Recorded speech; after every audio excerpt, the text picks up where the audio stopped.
కళ్యాణదుర్గం పట్టణ శివారులో కొండపై వెలిసిన రోషన్ చావలి ఉరుసు సందర్భంగా స్వామిని పట్టణ పురవీధుల గుండా ఊరేగింపుగా తీసుకొచ్చారు.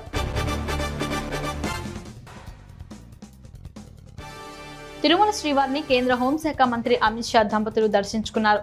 శ్రీవారి ఆలయం వద్దకు విచ్చేసిన అమిత్ షాకు టీటీడీ ఈవో ఏవి ధర్మారెడ్డి స్వాగతం పలికి దర్శన ఏర్పాట్లు చేశారు.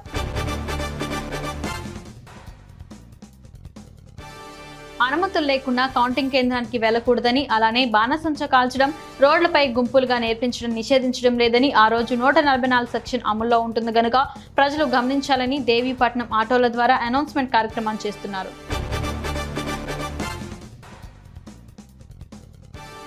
వేసవి దృష్ట్యా హుకుంపేట మండలంలోని పలు గ్రామాల్లో త్రాగునీటి ఎద్దడి నెలకొంది.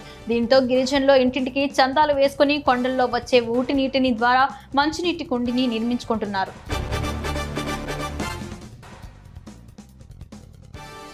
విశాఖలో భారీ వర్షం కురుస్తోంది. ఎడతెరపి లేని వాన కురవడంతో వాతావరణం పూర్తిగా చల్లగా మారింది. పలు లోతట్టు ప్రాంతాల్లో రోడ్లపై వర్షం నీరు చేరింది.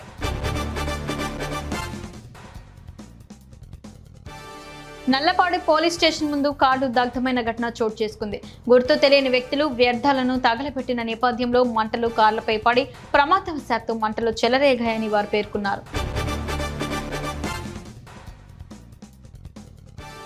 హిమాచల్ ప్రదేశ్లోని మండి నుంచి పోటీలో ఉన్న బీజేపీ అభ్యర్థి కంగనా రనౌత్ ఇవాళ తమ ఓటు హక్కును వినియోగించుకున్నారు. హిమాచల్లో మోదీ వేవ్ ఉన్నట్లు ఆమె పేర్కొన్నారు.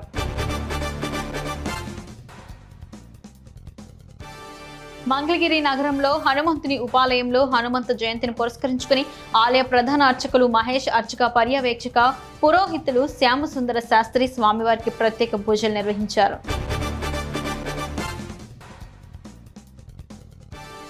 రాజన్న సిరిసిల్ల జిల్లా వ్యాప్తంగా పలు ఫర్టిలైజర్స్ షాపులను ఎస్పీ అఖిల మహాజన్ తనిఖీ చేశారు. నకిలీ విత్తనాలు ఎవరైనా విక్రయిస్తే చర్యలు తప్పవని హెచ్చరించారు.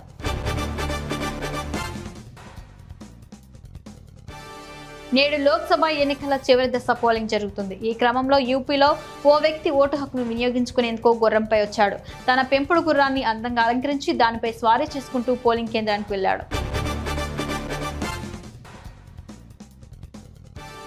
రెండు వాహనాలు ఢీకొని త్రుట్లో ప్రమాదం తప్పింది. గాంధీనగర్ రైల్వే గేట్ సమీపాన సత్తుపాలె విజయ్ కుమార్ కి చెందిన కారు ఖమ్మం ఎక్సైజ్ ఎన్ఫోర్స్మెంట్ వాహనం ఎదురుగా ఢీకొనడంతో ప్రమాదం జరిగిందని స్థానికులు అన్నారు.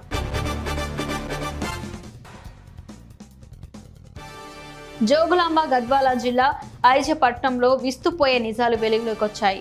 పశువుల కొవ్వు నుండి నకిలీ నూనె తయారు చేస్తూ తరలిస్తున్న ముఠాను పోలీసులు పట్టుకున్నారు. గతంలో జరిగిన జీహెచ్ఎంసీ ఎన్నికలు 3 ఉప ఎన్నికల్లో తిరుగులేని శక్తిగా బీజేపీ ఎదుగుతోందన్న భయంతో బీఆర్ఎస్ నేతలు ఫోన్ ట్యాపింగ్ చేశారని ఎంపీ లక్ష్మణ్ ఆరోపించారు.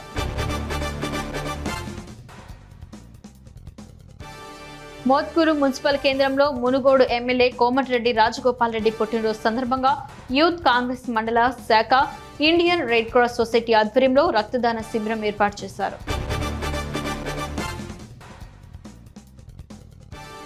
వెల్దుర్తి మండలంలోని శ్రీ రాజరాజేశ్వరి దేవాలయంలో గత 41 రోజులుగా మండల దీక్షలు చేపట్టిన హనుమాన్ దీక్ష స్వాములు ఇరుముడి కార్యక్రమాన్ని నిర్వహించారు. పెద్దపల్లి జిల్లాలో ఓ లారీ బీభత్సం సృష్టించింది. మద్యం మత్తులోని డ్రైవర్ లారీని అతివేగంగా నడపడంతో 2 తీవ్రంగా, మరో 2 స్వల్పంగా గాయపడ్డారు. స్థానికులు పరుగులు పెట్టడంతో పెను ప్రమాదం తప్పింది. కన్యాకుమారిలోని రాక్ మెమోరియల్లో ప్రధాని నరేంద్ర మోడీ ధ్యానం కొనసాగిస్తున్నారు. గురువారం సాయంత్రం నుంచి కొనసాగుతున్న ఆయన 45 గంటల దీక్ష ఇవాళ మధ్యాహ్నం 3 గంటలకు ముగుస్తోందని బీజేపీ వర్గాలు తెలిపాయి.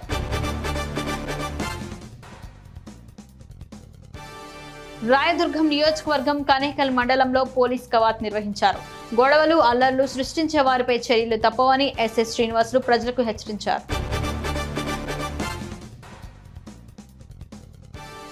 నైరుతి రుతుపవనాలు కేరళ తీరాన్ని తాకనున్న విషయం తెలిసిందే.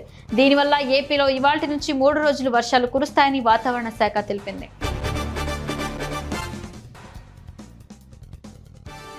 ఈ రోజు దేశవ్యాప్తంగా చివరి దశ ఎన్నికలకు పోలింగ్ జరగనుంది. ఈ క్రమంలో బీజేపీ నేత నటుడు మిథున్ చక్రవర్తి ఓటు వేశారు. ఓటు వేయడం తన కర్తవ్యమని 40 నిమిషాల పాటు లైన్లో నిలబడి ఓటు వేశానన్నారు.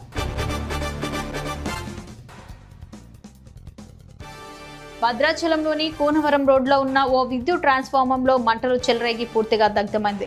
ట్రాన్స్ఫార్మర్ నుంచి అకస్మాత్తుగా మంటలు రావడంతో ప్రజలు అగ్నిమాపక విద్యుత్ శాఖ అధికారులకు సమాచారం అందించారు. దుబ్బాకపట్నం గంగమ్మ గుడి వద్ద మద్యం మత్తుడు నలుగురు యువకులు వీరాంగం సృష్టించారు. కారు నాపి అందులో ఉన్న విష్ణు, మహమ్మద్ రఫీద్ అనే ఇద్దరు యువకులపై దాడి చేసి కారును ధ్వంసం చేశారు.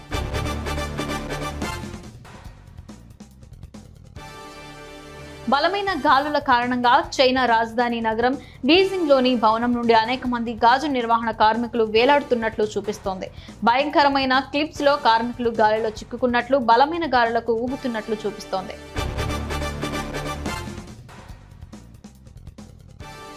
మంత్రి జూపల్లి కృష్ణారావు సహకారంతో కొల్లాపూర్లో ప్రజల సమస్యలు పరిష్కరిస్తూ అభివృద్ధి పదంలో ముందుకెళ్తామని నూతనంగా ఎన్నికైన మున్సిపాలిటీ చైర్పర్సన్ మేకల రమ్య తెలిపారు.